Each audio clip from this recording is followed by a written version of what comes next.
Good morning दोस्तों, सर्वोदय विद्यापीठ सीकरी की online classes में आप सभी का स्वागत है। आपके लिए मैं फिर से लाया हूँ कक्षा 12 के लिए गणित। हम कक्षा 12 की गणित में तीसरी एक्सरसाइज पढ़ रहे थे जिसका नाम था आव्यूह, जिसे हम अंग्रेजी में मैट्रिक्स बोलते हैं। ठीक है दोस्तों, हमने आव्यूह में अब तक क्या क्या पढ़ लिया। हमने आव्यूह में डेफिनेशन पढ़ी है, अब तक आव्यूह की डेफिनेशन क्या होती है। फिर हमने आव्यूह में आव्यूह का क्रम पढ़ा है, हमने परिभाषा पढ़ी है, अब तक आव्यूह का क्रम पढ़ लिया। आव्यूह का क्रम पढ़ने के बाद हमने आव्यूह का व्यापक रूप पढ़ लिया। क्या पढ़ लिया दोस्तों? व्यापक रूप पढ़ लिया। व्यापक रूप पढ़ने के बाद कल हमने आव्यूह के प्रकार पढ़े हैं। आव्यूह के प्रकार में मैंने आपको सबसे पहले शून्य पंक्ति आव्यूह बताया था, पंक्ति आव्यूह बताया था। उसके बाद मैंने आपको स्तंभ आव्यूह बताया था। उसके बाद आपको शून्य आव्यूह बताया था। चौथे नंबर पर मैंने आपको वर्ग आव्यूह बताया था। वर्ग आव्यूह बताने के बाद मैंने आपको विकर्ण आव्यूह बताया था। विकर्ण आव्यूह बताने के बाद मैंने आपको अदिश आव्यूह बताया था। और अदिश आव्यूह बताने के बाद मैंने आपको इकाई आव्यूह बताया था। इकाई आव्यूह बताया था। तो दोस्तों, अब तक हम इन टॉपिकों पर बात कर चुके हैं। अब हम इससे आगे बात करेंगे। देखिए दोस्तों, अभी हमारे आव्यूह के प्रकार चल रहे हैं, एक लास्ट और बचा है। देखिए क्या है वो, देखिए हम बात करते हैं 8वें नंबर पर। आव्यूह के 8वां प्रकार होता है त्रिभुजाकार आव्यूह। ध्यान से देखिए दोस्तों, त्रिभुजाकार आव्यूह। अब त्रिभुजाकार आव्यूह क्या होता है? देखिए, त्रिभुजाकार आव्यूह दो प्रकार का होता है। कितने प्रकार का होता है दोस्तों? दो प्रकार का होता है। एक तो होता है ऊपरी त्रिभुजाकार आव्यूह, एक तो होता है ऊपरी त्रिभुजाकार आव्यूह, और एक होता है निम्न त्रिभुजाकार आव्यूह। दूसरा कौन सा होता है? निम्न त्रिभुजाकार आव्यूह। तो कुल मिला के त्रिभुजाकार आव्यूह में दो प्रकार के त्रिभुजाकार आव्यूह होते हैं। एक होता है ऊपरी त्रिभुजाकार आव्यूह, दूसरा होता है निम्न त्रिभुजाकार आव्यूह। अब अपन बात करते हैं सबसे पहले ऊपरी त्रिभुजाकार आव्यूह क्या होता है। देखिए दोस्तों, मैं इसको उदाहरण लिखवा रहा हूँ, इसकी डेफिनेशन देखते हैं। पहले मैं उदाहरण समझा रहा हूँ, उदाहरण के द्वारा मैं आपको डेफिनेशन लिखूंगा। देखिए दोस्तों, ये एक वर्ग आव्यूह ले रहा हूँ मैं। क्या ले रहा हूँ दोस्तों? एक वर्ग आव्यूह ले रहा हूँ। तो ध्यान से देखना, जैसे 1 0 0 नहीं 0 1 2 3 0 4 5 0 0 6। देखिए दोस्तों, ऊपरी त्रिभुजाकार आव्यूह में मैं कुछ इस प्रकार से उदाहरण ले रहा हूं। आप गौर से देखिए दोस्तों, सबसे पहली चीज, ये किस प्रकार का आव्यूह है? यह एक वर्ग आव्यूह है। कौन सा आव्यूह है दोस्तों? वर्ग आव्यूह है। मैं इसको वर्ग आव्यूह क्यों कह रहा हूं? क्योंकि आपने डेफिनेशन पढ़ी थी कि वह आव्यूह जिसमें पंक्ति व स्तंभ दोनों की संख्याएं यदि समान हो तो ऐसे आव्यूह को हम वर्ग आव्यूह कहते हैं। तो त्रिभुजाकार आव्यूह होने के लिए सबसे पहले से क्या होना होगा? एक वर्ग आव्यूह होना होगा। क्या होना होगा दोस्तों? एक वर्ग आव्यूह होना होगा।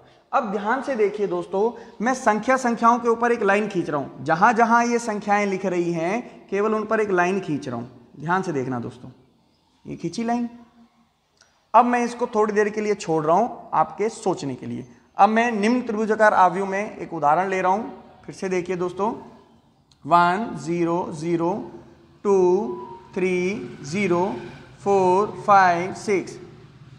देखिए दोस्तों, ये भी मैंने एक वर्गाकार आव्यूह लिया है। इसका क्रम भी कितना है? 3 × 3 है।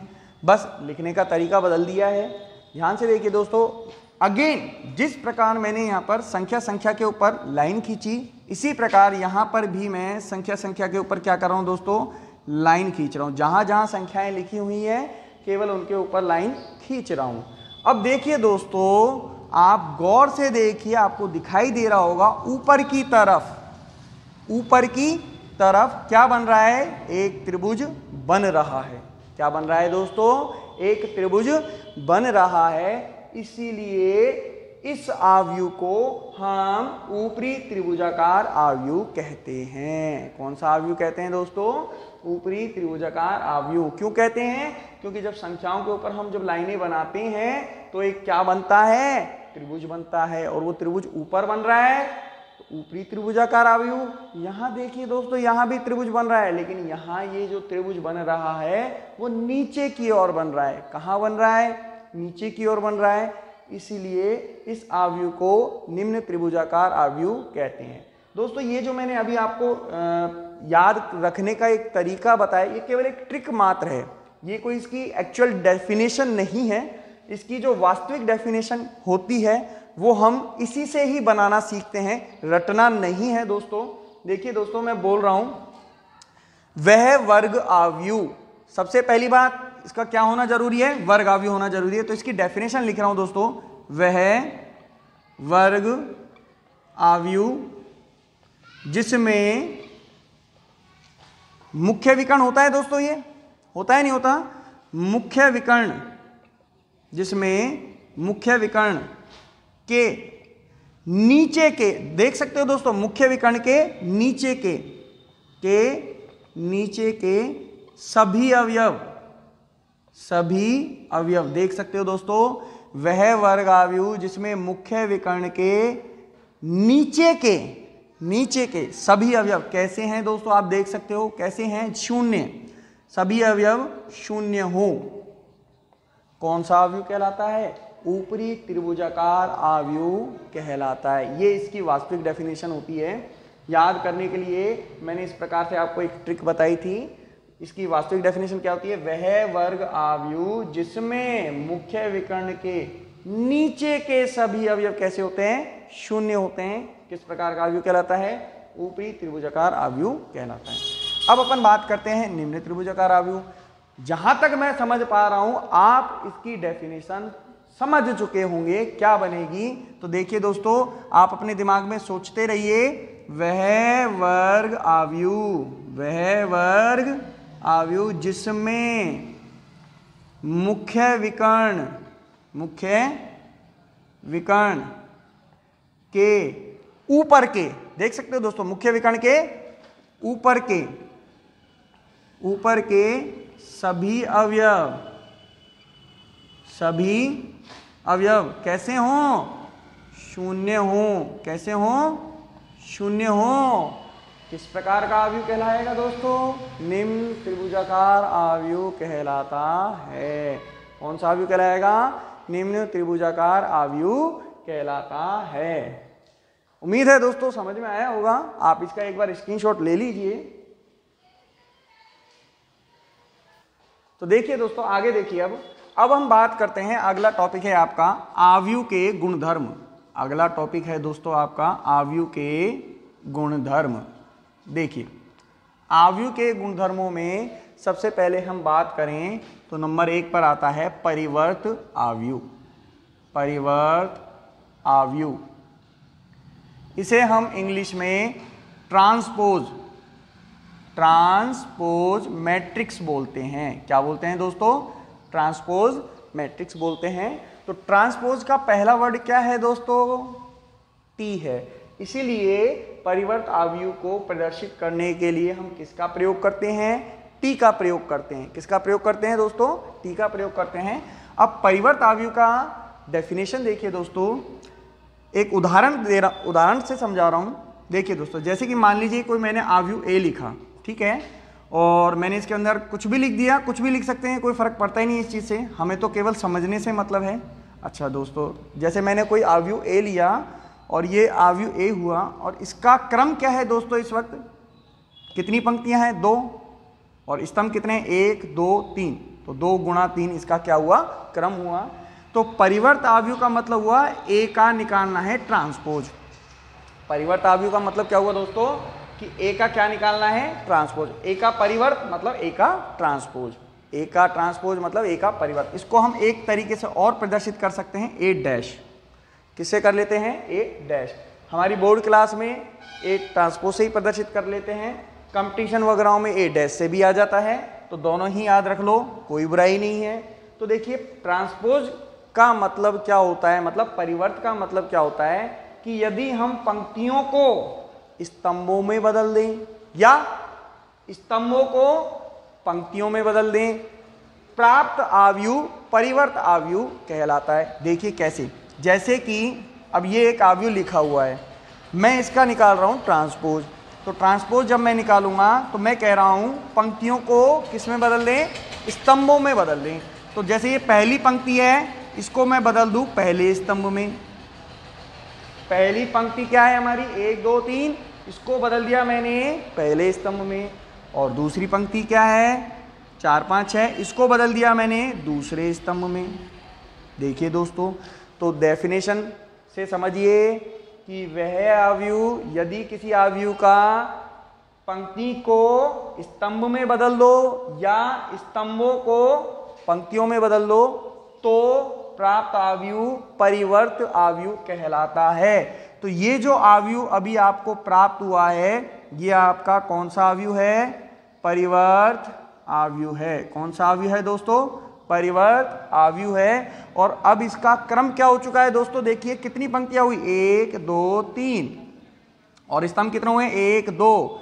तो देखिए दोस्तों, देखिए क्रम बिल्कुल पलट चुका है, उल्टा हो चुका है। देख सकते हो आप, पहले दिए गए आव्यूह का क्रम 2 गुणा 3 था, अब परिवर्त आव्यूह निकालने के बाद क्रम हो चुका है 3 गुणा 2।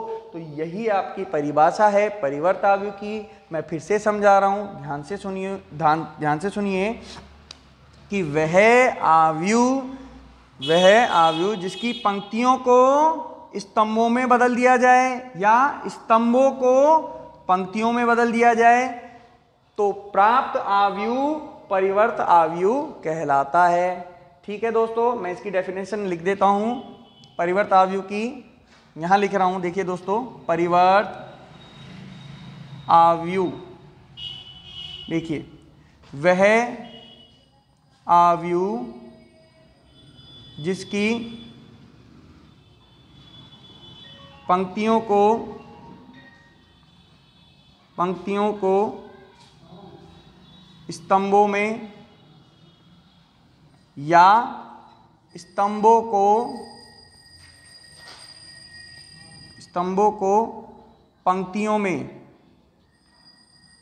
पंक्तियों में बदल दिया जाए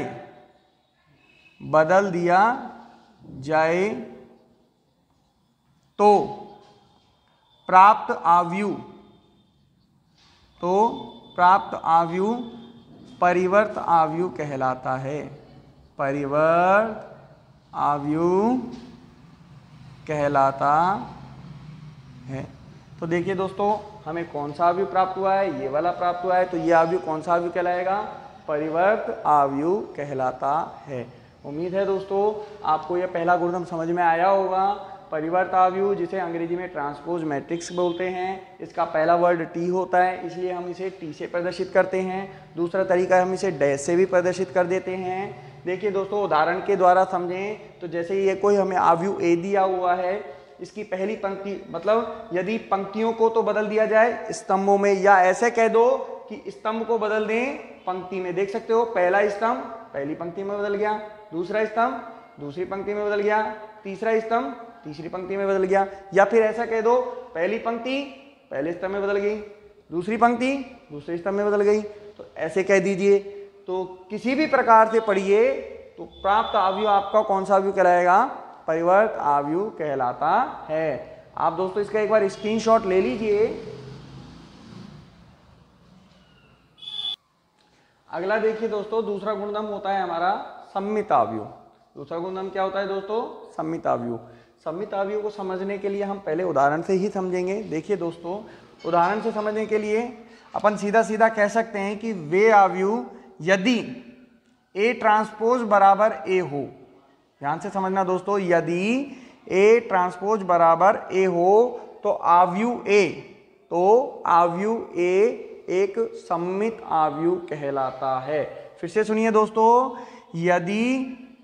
यदि ए ट्रांसपोज बराबर क्या हो, ए हो, यदि ए ट्रांसपोज बराबर क्या हो, ए हो, तो आव्यूह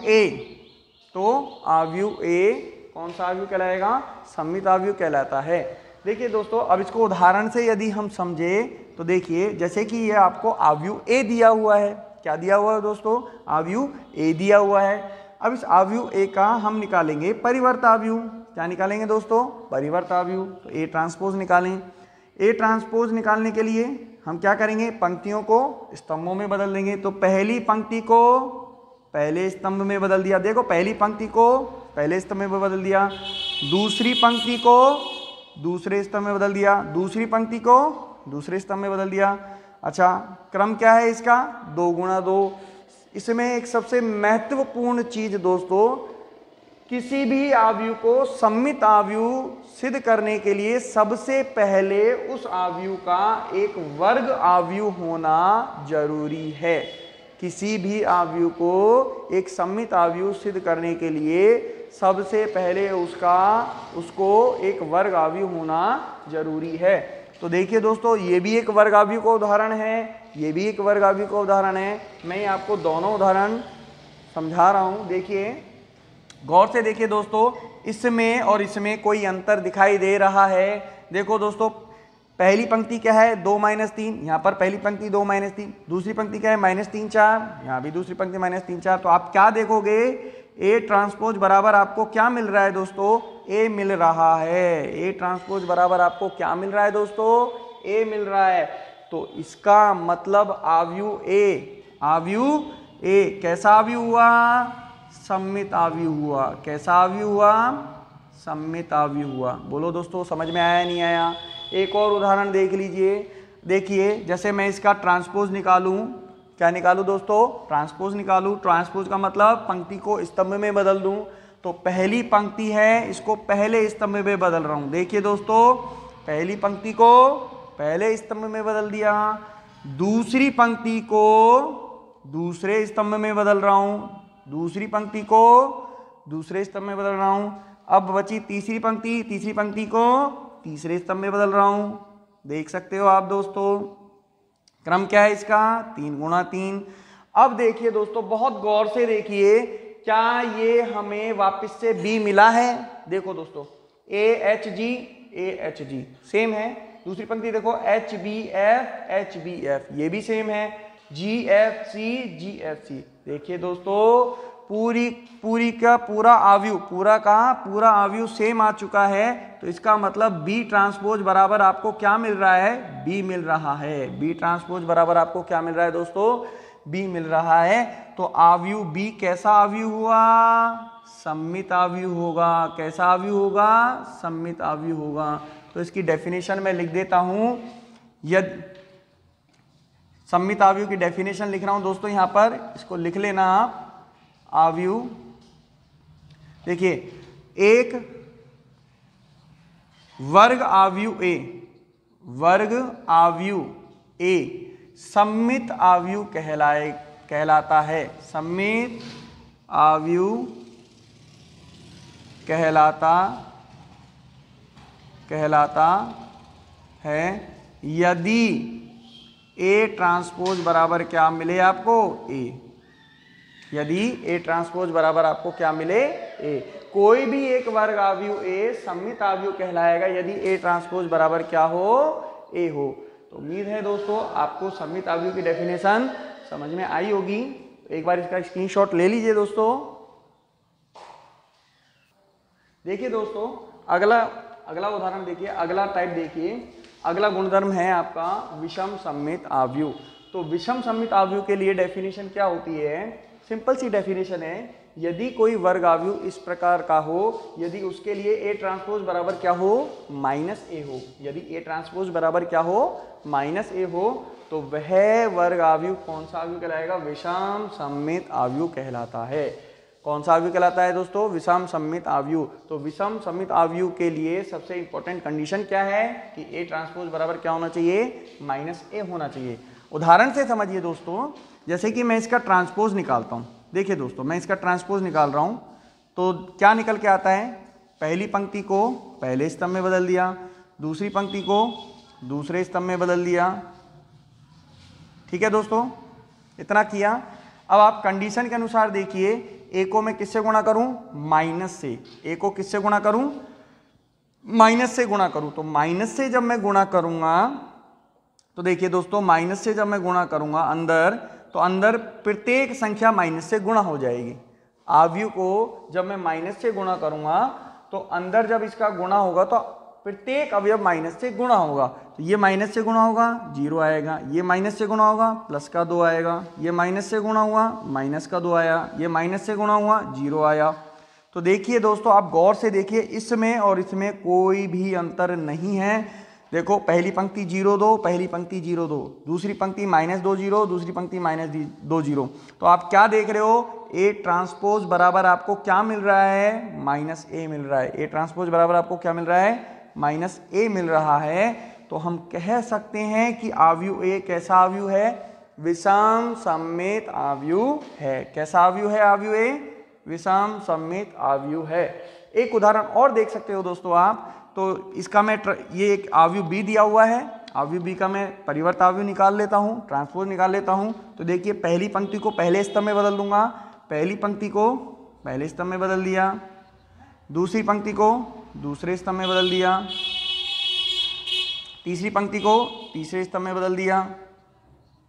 ठीक है दोस्तों, बदलने के बाद अब देखिए दोस्तों, मैं मल्टीप्लाई कर रहा हूं। अब अपन जानते हैं कि कंडीशन ये होती है, तो कहीं ना कहीं मुझे इससे माइनस का गुणा करके देखना पड़ेगा। देखिए दोस्तों, माइनस से गुणा कर रहा हूं, तो आप जानते हो अवयव को जब मैं माइनस से गुणा करूंगा तो अवयव का प्रत्येक अवयव माइनस से गुणा होगा। तो देखिए दोस्तों, गुणा कर रहा हूं, 0 से गुणा किया 0 आया, -h माइनस का g, इससे गुणा करूंगा तो प्लस आएगा, इससे गुणा करूंगा तो 0 आएगा, इससे किया प्लस का f, इससे गुणा किया प्लस का g, इससे गुणा किया -f माइनस का f, और इससे गुणा करा 0।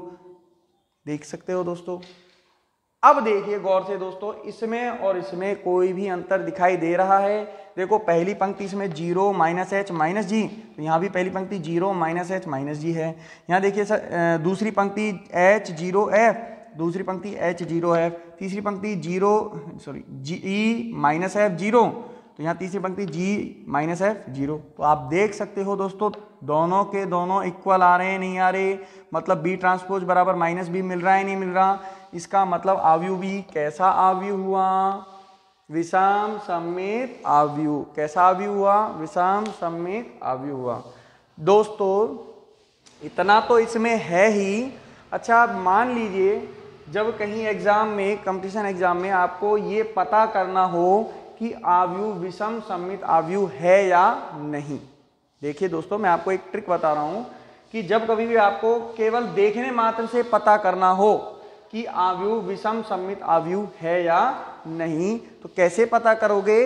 देखिए दोस्तों, मैं यहां से देखिए, विषम सममित अवयव में जो मुख्य विकर्ण होता है, देखिए दोस्तों, विषम सममित अवयव है ये, इसका मुख्य विकर्ण देखो, मुख्य विकर्ण का प्रत्येक अवयव कैसा है, 0 है। दिख रहा होगा आपको, मुख्य विकर्ण का प्रत्येक अवयव कैसा है, 0 है। ये भी विषम सममित अवयव है, इसका भी मुख्य विकर्ण देखिए, प्रत्येक अवयव कैसा है, 0 है। तो आप याद रख सकते हो दोस्तों, यदि किसी वर्ग अवयव में आपको मुख्य विकर्ण का प्रत्येक अवयव 0 मिले, तो अब आप सोच सकते हो, तब आप देख सकते हो जांच करके कि हाँ वो विषम सममित अवयव हो सकता है। लेकिन दोस्तों, यदि किसी वर्ग अवयव में मुख्य विकर्ण के सभी अवयव 0 नहीं है, तो आप बिना जांच करे भी सीधा सीधा कह सकते हो कि वो विषम सममित अवयव नहीं है। क्योंकि विषम सममित अवयव होने के लिए सबसे महत्वपूर्ण शर्त यही है कि उसके मुख्य विकर्ण के सभी अवयव क्या होने चाहिए, 0 होने चाहिए। उम्मीद है दोस्तों आपको ये विषम सममित अवयव समझ में आया होगा। तो आज के लिए इतना ही, आगे हम कल मिलते हैं। धन्यवाद दोस्तों।